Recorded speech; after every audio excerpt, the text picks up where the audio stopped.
and welcome to Live Life, a Forbes Middle East podcast coming to you from the Global Health Exhibition in Riyadh. Today joining me is a distinguished guest, the CEO of Jamjoom Pharmaceuticals, Tarek Hosni. Thank you so much for joining us, Mr. Tarek. Thank you for having me. From your perspective as a CEO, what does invest in health really mean? What does it look like in terms of innovation, people, and purpose? That's a very broad question. It's about everything we do every day, and so that we can deliver really on our commitments, which is ensuring that we deliver healthcare solutions at affordable and the highest quality price for each market.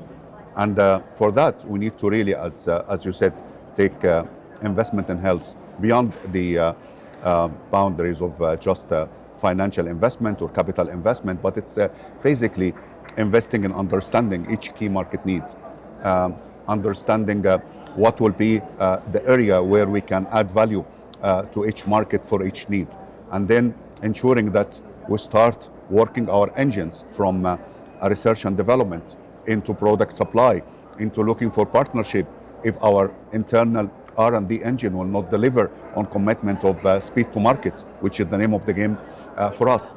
But as well, ensuring that we hire the right people with the right background so that they can really have the thorough understanding of our purpose and what we do and deliver on the commitments that we need. So hiring them rightly, developing them, retaining them is key for us.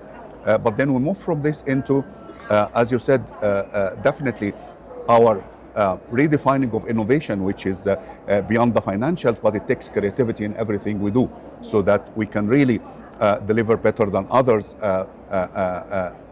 in the right understanding of the healthcare needs per markets. And then our purpose at the end of the day, as I said, is to really look at the final holistic outcome per market, per patient, per customer, and see, are we really delivering on our commitments, or we need to redefine or remodify our approach so that we can ensure that we always deliver on our commitment, which is affordable healthcare solutions at the highest quality to patients. Jamjoom Pharma has been a key player in localizing pharmaceutical manufacturing in Saudi Arabia. What has been the biggest lessons or turning points in that journey towards self-reliance? Yeah, absolutely. So we, as you said, we did really the localization to Saudi Arabia, but we as well ensured that beyond localization, we made Saudi Arabia a key export market of high quality products that come from Jamjoom Pharma into other markets. Quite honestly,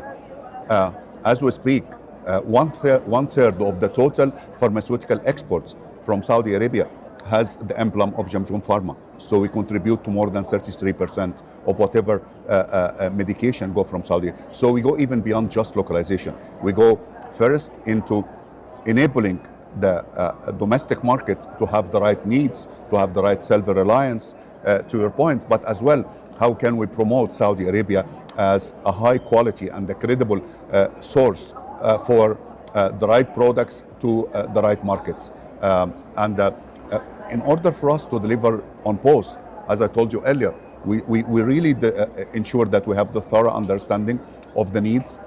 We ensure that for each market, we really have a tailor-made approach for them. But as well, we go from this into looking for beyond just our capabilities, but what are the partnerships that we need to involve ourselves in order for us to deliver even faster and with more robust approach into this kind of markets, starting with our inception market, which is Saudi Arabia.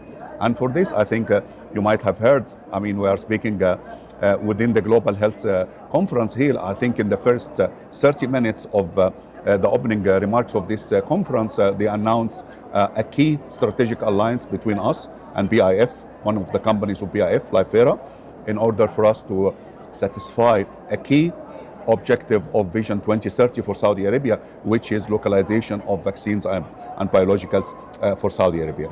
And this falls within Saudi Arabia's Vision 2030, yes? 100%, yeah. So that's for the vision of 2030 to ensure that Saudi has the self-reliance, have the national health security represented in these two highly sophisticated areas, which is vaccines and biologicals. But I'm hoping as well that we can go beyond this We can even make Saudi Arabia a hub for R&D for some particular needs, like on the vaccines. I mean, imagine, Saudi Arabia has every year more than 100 million people comes for pilgrim and the Umrah. They have particular needs different than what the global people in the world have.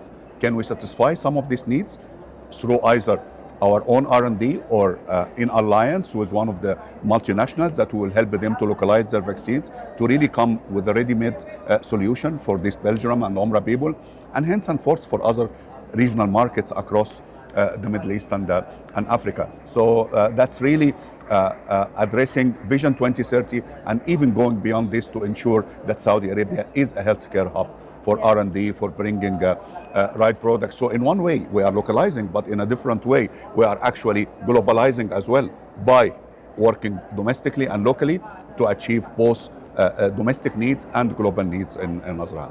So that's a dream. It's amazing what you guys are doing. It really is. As healthcare systems become more connected across the region, how is Jamjoom Pharma helping strengthen collaboration and ensure equitable access to quality medicine? We do it through many fronts. So first, until 2023, which is just a couple of years ago, we had only one manufacturing facility that was and still is existing in the Saudi Arabian markets, and we used to export from this facility outside Saudi Arabia and of course satisfy the domestic market. Today we move into 4 facilities, 2 in Saudi Arabia, so we expanded in Saudi, 1 in Egypt and 1 in Algeria. With this, we more than double our capacity and our ability to produce highest quality products to satisfy the demand of both the domestic market as well as regional markets and some markets beyond the Middle East and Africa as well. So that's one way of really ensuring that we get access to our high quality pharmaceutical products for other markets and for an expanded number of patients as opposed to what we used to serve 2-3 years ago. Yes. We as well try to bring new innovations and the new solution to maximize access. Like for example, one of the biggest area that has a challenge in our part of the world is diabetes. Type 2 diabetes, as you know. Yes. And that's because of the eating habit, as you know, and the reluctance to exercise. So we got into this field to satisfy some unmet needs, and we launched it over the last 2.5 years, more than 7 agents as type 2 diabetic products. So you innovate according to the area. So you innovate according to what market you're Correct. You're We innovate in. according to, first we look for domestic needs, and we look for regional needs, and we look for what will be even beyond domestic and regional. But definitely, if the domestic needs is large enough, sizable enough for us to only focus on it, there we go. If it will be met as well with regional needs, even better. And then if we can expand beyond Middle East and Africa, we will always do this. So that's why we looked at an area like type 2 diabetic products. Yeah, I mean, you still, with high incidence of diabetes in our part of the world, you need to really have some high quality, affordable solutions and medications into this. So we launched like 7 agents into this front, and we're about to launch more. I spoke to you about vaccines and biologicals. We are going to entertain this as well with some biosimilars, which will as well balance the biological high price with an affordable price and similar quality from Jamjoom Pharma, and along with our partners that are going to be there to help really maximizing the access. So that's how we look at our segmented strategy by portfolio, by therapy area, by market, by region, and then we go beyond. Amazing. Now, looking ahead, the pharmaceutical industry is entering a new era, more personalized, more digital, and purpose-driven. What excites you most about where healthcare is going in the region? How is Jamjoom positioning itself in that future?